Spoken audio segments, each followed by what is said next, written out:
Hi friends, welcome back to my channel. This is Hari. మరి competitive ఎగ్జామ్స్కి సంబంధించినటువంటి special edition అండి. మరి టాపిక్ ఏంటంటే రాష్ట్రపతులు, వారి ప్రత్యేకతలు. మొట్టమొదటి రాష్ట్రపతి అయినటువంటి డాక్టర్ బాబు రాజేంద్ర ప్రసాద్ నుండి ప్రస్తుత రాష్ట్రపతి అయినటువంటి ద్రౌపది ముర్ము వరకు ఉన్నటువంటి రాష్ట్రపతులు, వారి ప్రత్యేకతల గురించి ప్రత్యేకంగా తెలుసుకుందాం ఫ్రెండ్స్. మరి ఇంకెందుకు టాపిక్లోకి వెళ్ళిపోదాం.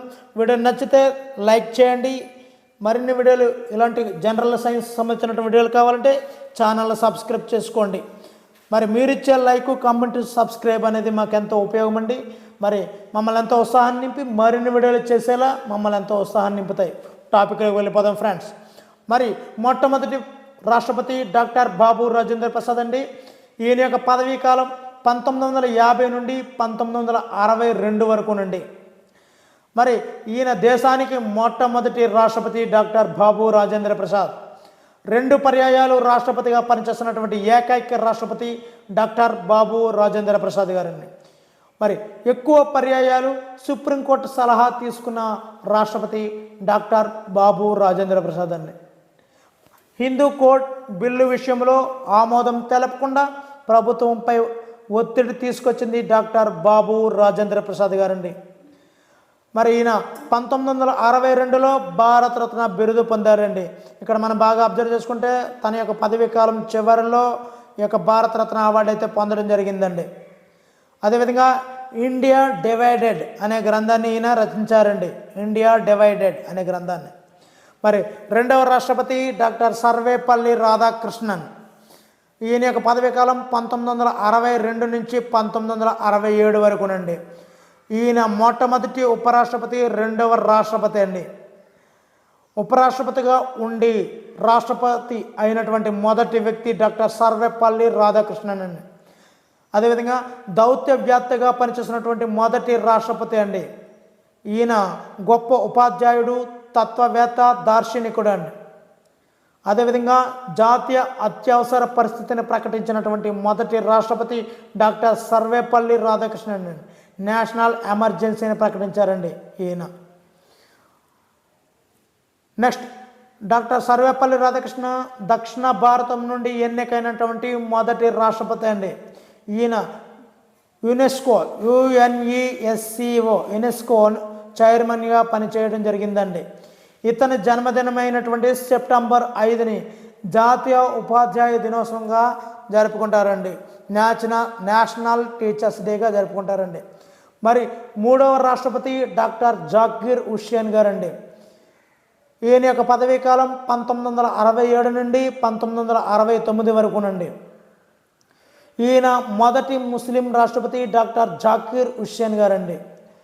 పదవిలో ఉండగా మరణించినటువంటి తొలి రాష్ట్రపతి డాక్టర్ జాకీర్ హుస్సేన్ అండి.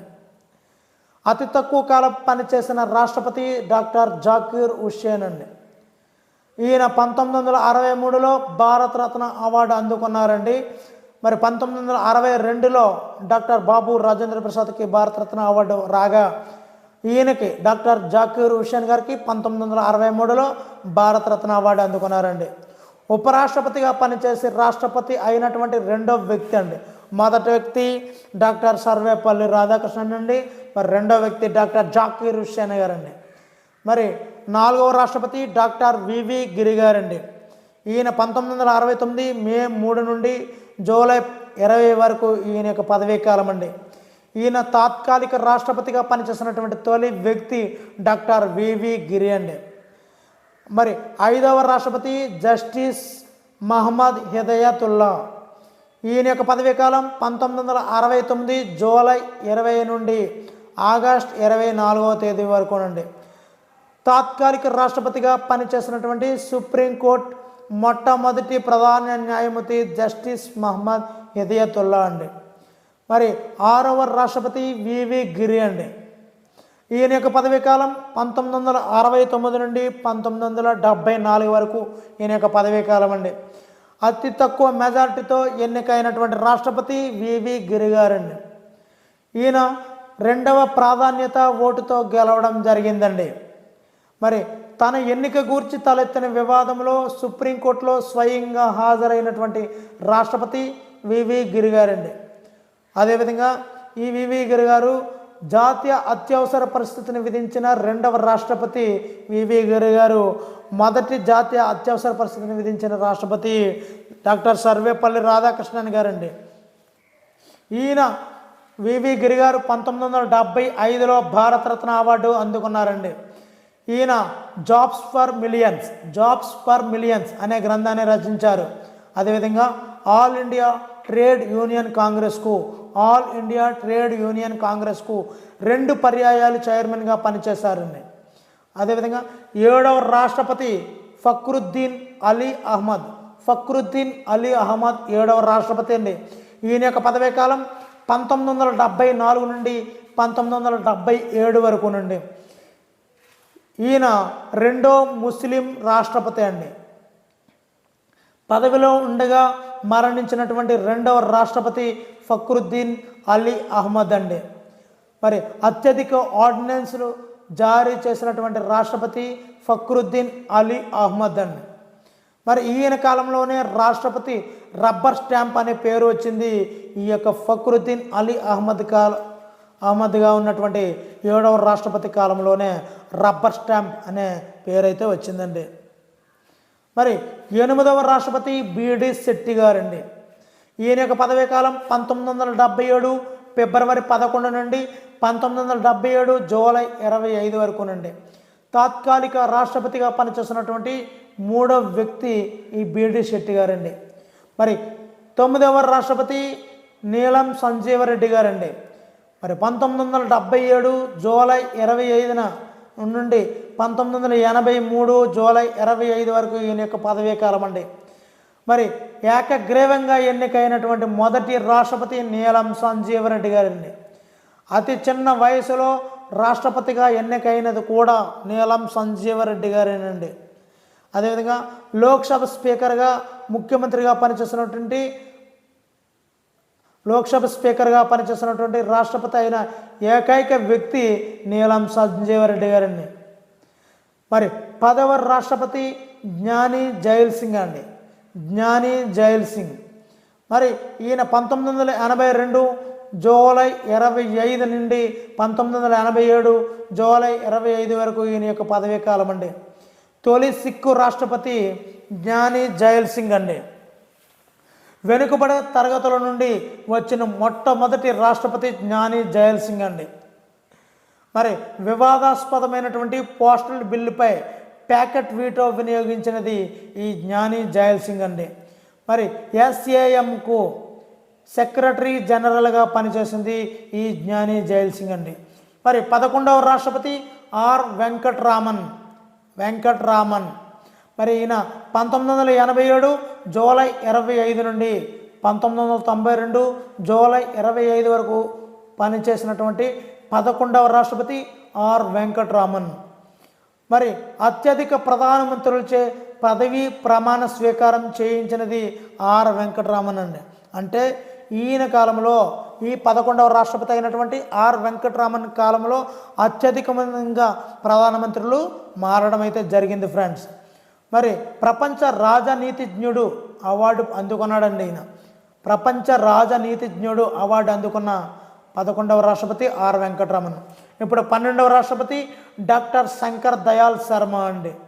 ఈయన 1992 జూలై 25 నుండి 1997 జూలై 25 వరకు ఈయన యొక్క పదవీ కాలం అండి. వివాదాస్పదమైనటువంటి దళిత క్రిస్టియన్లకు సంబంధించి రిజర్వేషన్ బిల్లుపై వీటో చేశారండి ఈయన.